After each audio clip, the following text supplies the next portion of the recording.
Assalamualaikum warahmatullahi wabarakatuh. Perkenalkan, nama saya Aisyah Udayu dari Prodi Perpustakaan dan Ilmu Informasi. Baiklah, saya di sini akan mencoba membacakan tentang legenda batu gantung dari Sumatera Utara. Panorama batu gantung merupakan salah satu ciri khas Danau Toba. Keberadaan batu gantung selalu menarik perhatian para turis yang datang ke Danau Toba. Danau Toba berada di Pulau Samosir, Sumatera Utara. Jika wisatawan menyusuri Danau Toba, maka akan menemukan batu gantung yang terletak di Parapat. Keberadaan batu gantung ternyata memiliki asal-muasal yang diyakini masyarakat, kemudian yang dikenal dengan legenda batu gantung. Konon, pada zaman dahulu di sebuah desa di tepi Danau Toba, hiduplah sepasang suami istri yang memiliki anak gadis cantik jelita. Anak gadis itu bernama Seruni. Selain cantik, Seruni juga berbakti kepada orang tuanya. Ia selalu membantu pekerjaan orang tuanya. Suatu hari, Seruni harus berpisah dengan pria pujaannya yang bernama Sidoli. Akan tetapi, Sidoli harus pergi merantau untuk mengumpulkan uang sebagai biaya pernikahan mereka.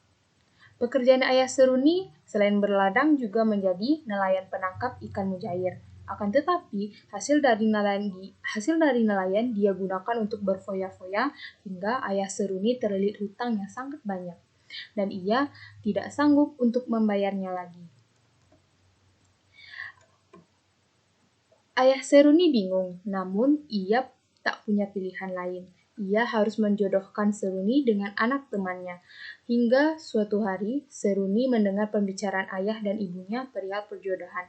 Dan Seruni pun menangis mendengarnya, dan ia pun teringat janjinya dengan Sidoli. Esok harinya, Seruni pergi ke ladang seperti biasanya. Kali ini ia pergi sendiri ke ladang karena orang tuanya ada keperluan di desa tetangga dan hanya si Toki anjingnya yang selalu menemaninya. Di ladang, Seruni hanya diam. Dia tidak rajin seperti biasanya. Wajahnya muram sesekali si Toki menggonggong untuk menarik perhatian Seruni. Namun, Seruni hanya melihat sebentar dan melamun kembali. Ia sudah tak tahan menahan kesedihannya. Yang ia butuh hanya seseorang untuk mendengar keluh kesahnya.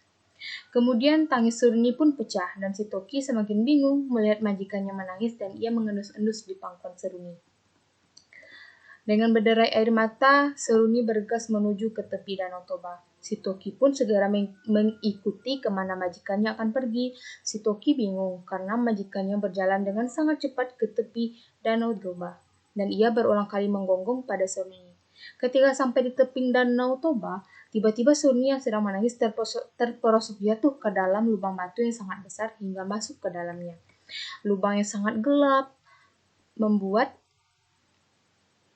Seruni ketakutan dan teriak minta tolong kepada si Toki anjingnya. Namun, Toki hanyalah seekor binatang yang tak dapat berbuat apa-apa selain menggonggong di sekitar lubang batu besar tersebut. Seruni sudah mulai putus asa karena tak kunjung datang pertolongan untuk dirinya. Ia pun berteriak. Setelah ia berteriak, dinding-dinding batu pun mulai merapat menghimpit tubuh Seruni. Melihat kondisi majikannya yang tak tertolong, si Toki pun berlari pulang. Di rumah orang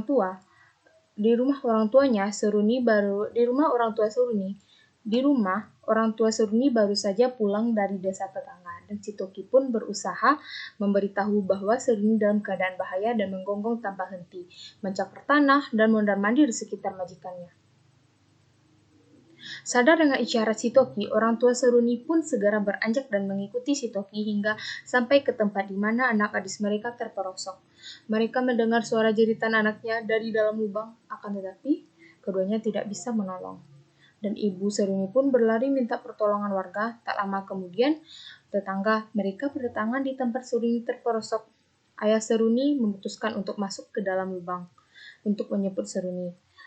Namun, setelah dilarang oleh para warga karena lubang tersebut berbahaya, ayah Seruni pun mengurungkan niatnya. Namun, tiba-tiba terdengar suara gemuruh dan guncangan yang besar. Perlahan-lahan membuat lubang merapat dan tertutup dengan sendirinya. Seruni yang berada di dalam lubang akhirnya terhimpit dan tidak dapat tertolong lagi. Setelah guncang berakhir di atas lubang, sudah yang tertutup itu muncullah sebuah batu besar yang menyerupai bentuk seorang gadis. Batu itu menggantung di tepi dinding Danau Toba. Masyarakat sekitar mempercayai bahwa batu itu adalah jelmaan dari Seruni.